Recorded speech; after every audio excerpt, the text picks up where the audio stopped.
House. Now, I have the hard part because I have to follow both of them. But I'm just going to say a couple things. It really is hard to follow them because they pretty much said it all. And Tea Party Express, you know, one of the things that put us on the map, and we have become a big brand in the Tea Party movement, is our willingness to go out there and get involved in elections. When everybody said it wasn't the politically correct thing to do in the Tea Party movement, we disagreed because we can't continue to send these same people to Washington, have them do the same thing over and over again. And that's exactly why we're here in the state of Arkansas today, because your Senator Mark Pryor needs to be replaced with a conservative, and he is not standing with the people where we are on Obamacare. And that's a fact. And I think his actions yesterday, when he didn't appear with President Clinton, shows exactly where he is. He says he has a scheduling conflict. Well, you and I know what that means.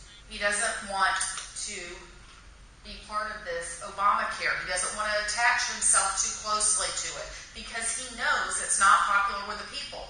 And press reports came out this morning from an insider indicating just that. He has to be held accountable. And the way he's going to be held accountable is by the people of Arkansas. This is not a Republican issue. This is not a Democratic issue. This is an American people issue. Right.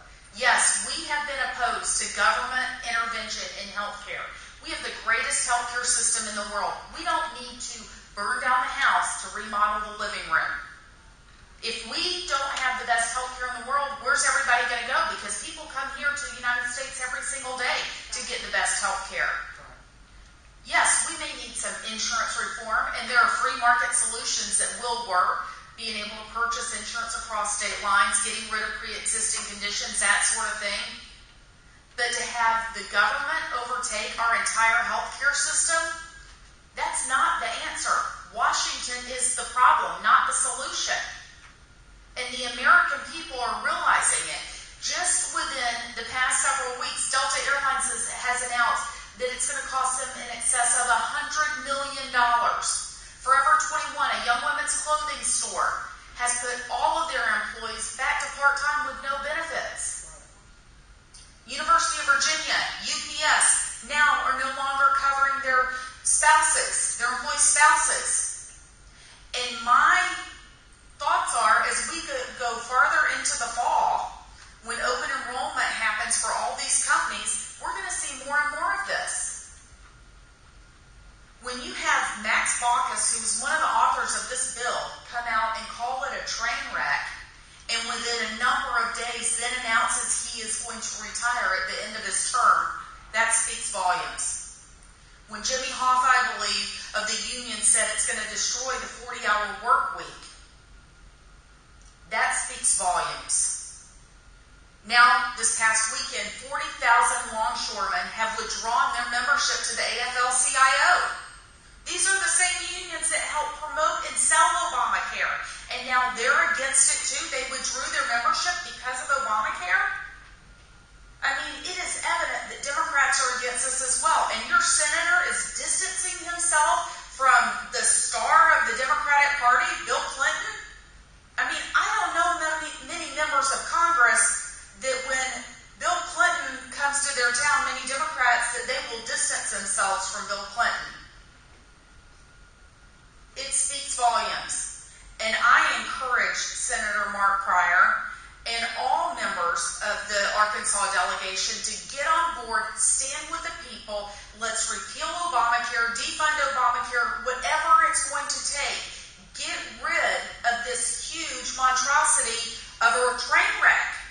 It is going to destroy our country. We can't afford this. And we're already seeing it crumbling around itself. But these Democrats, they don't want to get on board with this effort because it's President Obama's signature achievement in his 5 years. Let me tell you something. It's pretty simple.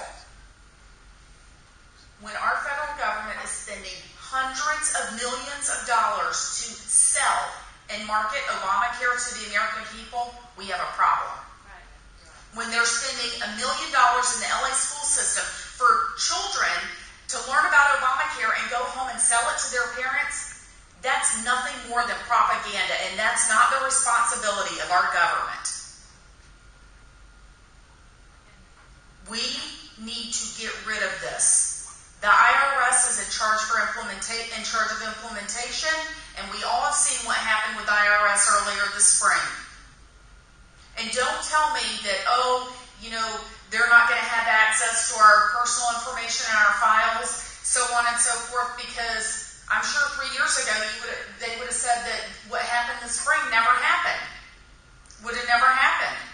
And now President Obama has taken $54 million from a preventative care fund and reallocated it to this navigator program. Navigators why do we need help navigating this? Our U.S. Constitution isn't as complicated as this bill. What our country was founded upon. This is a disaster. And we have 25 days to stop it. 25 days. So I encourage you all to reach out to every member of Congress, congressmen and women, senators, and let them know where you are on this. It's bad policy. President Obama knows it. He delayed the employer mandate for a year. Then he gives Congress an exemption. I want to see these members of Congress stand up and exempt themselves from this exemption. Right. And don't let them tell you that they're not exempt. They are getting taxpayer subsidies to cover their increased costs for this. And now the unions want taxpayer subsidies to cover their increased costs. And the IRS union wants an exemption. Ladies and gentlemen, we need to stop this now. Now is the time. 25 days. And that's why Tea Party Express is not going to give up. And, I encourage you all, go visit Mark Pryor's office. Call him, tweet him, Facebook him. Do it on Twitter and Facebook because it's a public forum. They can't ignore you that way. But now is the time, and if not now, when? That's really what it comes down to. And if you're not going to stand with the American people and fight with us on this, what are you going to fight with us on? It's now or never. And I want to thank Alice and the Representative Westerman for being here today. And we'll take any questions that you may have at this time.